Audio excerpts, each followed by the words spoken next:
Bonjour aux élèves du lycée Gaston-Merville de Cours, Monsieur Colpin, pour une vidéo de cours qui fait suite à celle qui porte sur l'étude de la fonction logarithme népérien.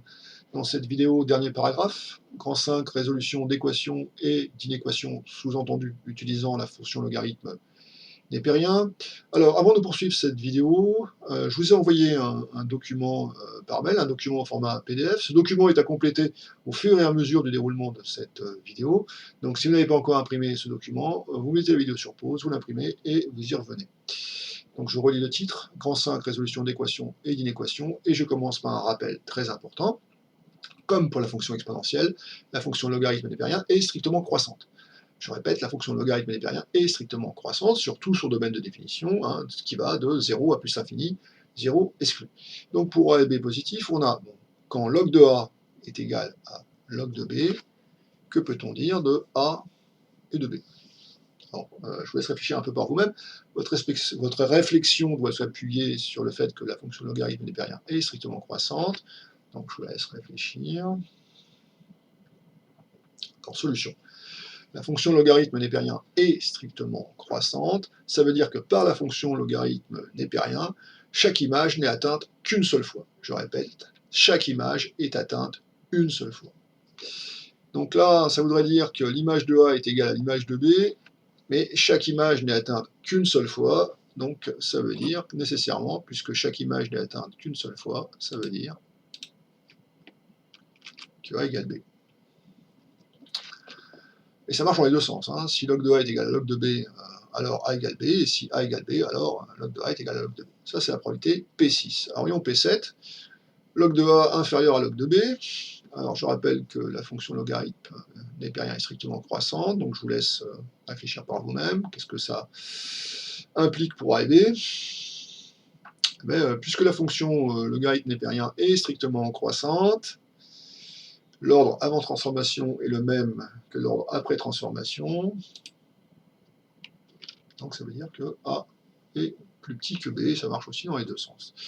Alors, premier exemple d'équation utilisant la fonction logarithme népérien, une équation où l'inconnu est à l'intérieur de la fonction logarithme népérien. Je prends un exemple, c'est moi qui ai choisi celui-ci, j'aurais pu en prendre un autre. Log de x au carré est égal à log de x plus 6. Alors, avant de commencer à faire des choses avec cette expression-là, cette égalité, il faut faire attention à x plus 6. X plus 6, il n'a pas le droit d'être négatif, parce que le log d'un nombre négatif n'existe pas. Alors, sous quelles conditions est-ce que x plus 6 est forcément positif? Donc, je vous laisse trouver par vous-même. Bon, c'est pas bien dur. Voilà, il faut que x soit forcément plus grand que moins 6. Donc, il faut des nombres strictement supérieurs à moins 6. Si vous mettez par exemple moins 7, ça ne va pas fonctionner. Moins 7 plus 6, ça fait moins 1. Log de moins 1, ça n'existe pas. Par contre, si vous prenez moins 5 plus 6, ça fait 1. Et log de 1, ça fonctionne parfaitement, ça fait 0. Donc, avant de commencer à rentrer dans le vif du sujet, il faut prendre la précaution de dire que notre nombre doit être supérieur à moins 6, car sinon x plus 6 est négatif, et donc le log d'un nombre négatif n'existe pas. Donc voilà, maintenant on va pouvoir vraiment commencer, cette précaution étant prise. Donc j'applique P6, donc P6 ça veut dire que si log de A égale log de B, alors A égale B.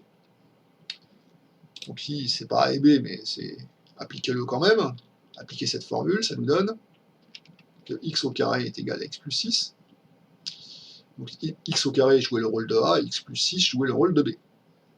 Alors comment aller plus loin? Je vous laisse réfléchir, mettez la vidéo sur pause. On y retourne. Donc je regroupe tout à gauche, donc à droite il n'y a plus rien. Et je reconnais une équation du second degré.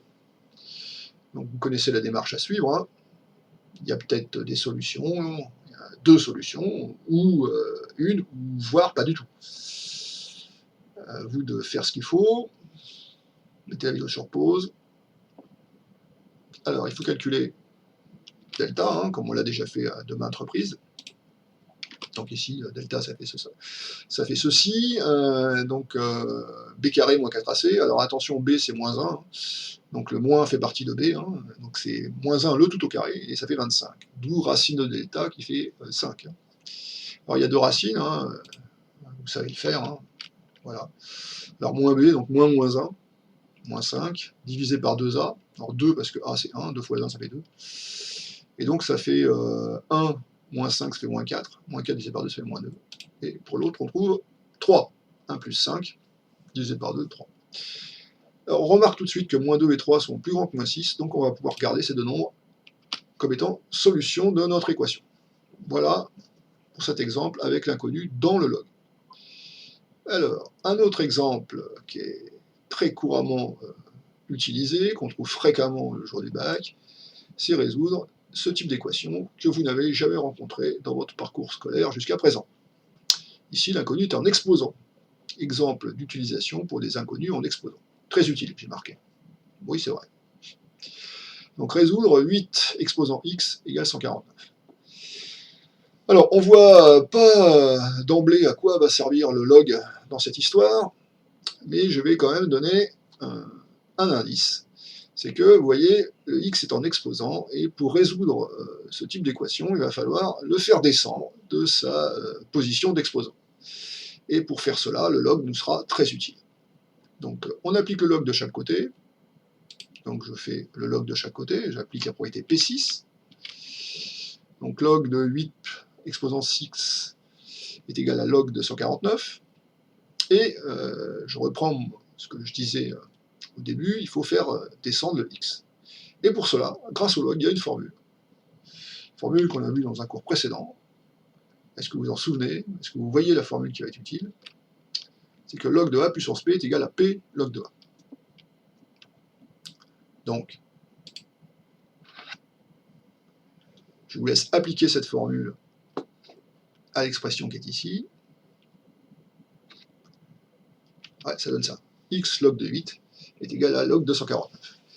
Alors cette équation est toute simple en fait. Hein. Log de 8, certes, est un nombre à virgule qui ne s'arrête jamais, mais c'est une équation du type 2x égale 4. Hein.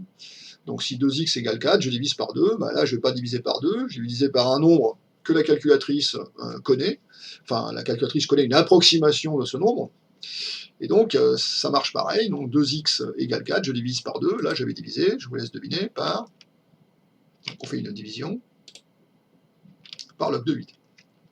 Donc, ça donne x égale log de 149 sur log de 8. Alors, si on veut une approximation arrondie au millième, la calculatrice est indispensable.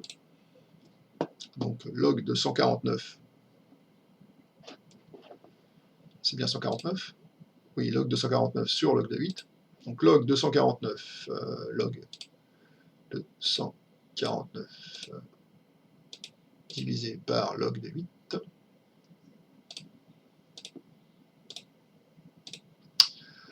Alors 2,406, derrière le 6, il y a un 3, donc on garde le 6.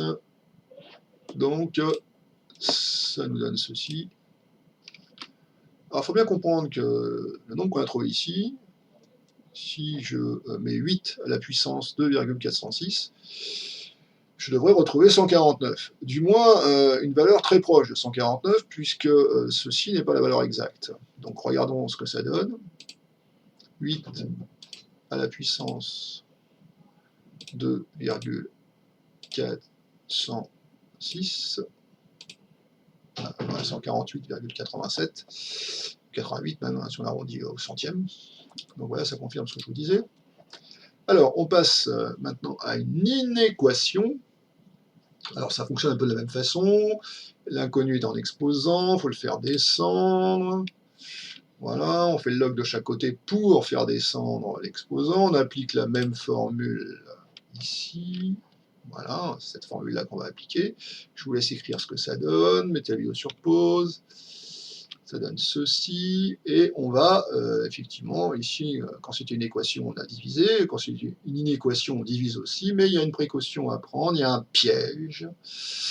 Il y a un piège qui se cache dans le log de 0,98. Vous voyez le piège? C'est que le log de 0,98 n'est pas positif. Quand je prends le log d'un nombre qui est compris entre 0 et 1, le résultat est négatif. Voilà, d'ailleurs, je vais vous le montrer, hein, log de 0,98. Log de 0,98. Pas 0,60, ça ne change rien, ça serait négatif aussi, mais on va faire le log de 0,98, log de 0,98. Voilà, c'est négatif. C'était le piège. Alors, quand on divise et qu'on a comme ça une relation d'ordre, qu'est-ce qui se passe? Quand on divise par un nombre négatif, ben, ça retourne le signe. Donc ça donne ceci finalement.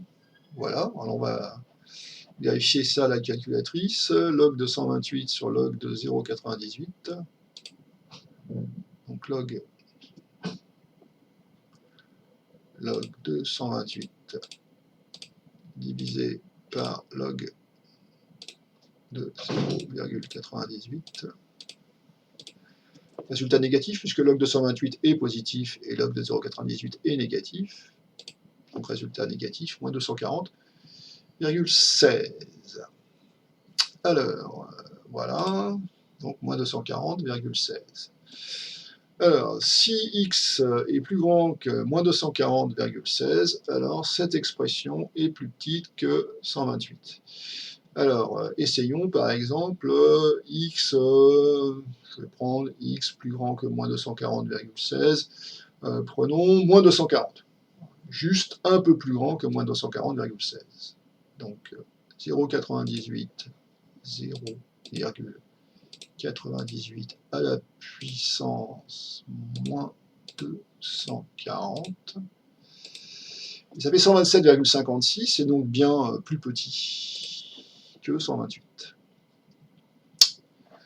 Par contre, si je prends un nombre qui est plus petit que moins 240,16, prenons moins 250, alors 0,98 à la puissance moins 250, 156, et donc c'est bien plus grand que 128. Donc pour que ceci soit vrai, il faut que x soit plus grand que moins 240,16. Voilà, à peu près. Voilà, cette vidéo est terminée, le cours est terminé, nous passerons à des exercices la fois prochaine. Très bien, je vous dis au revoir, monsieur Golpa.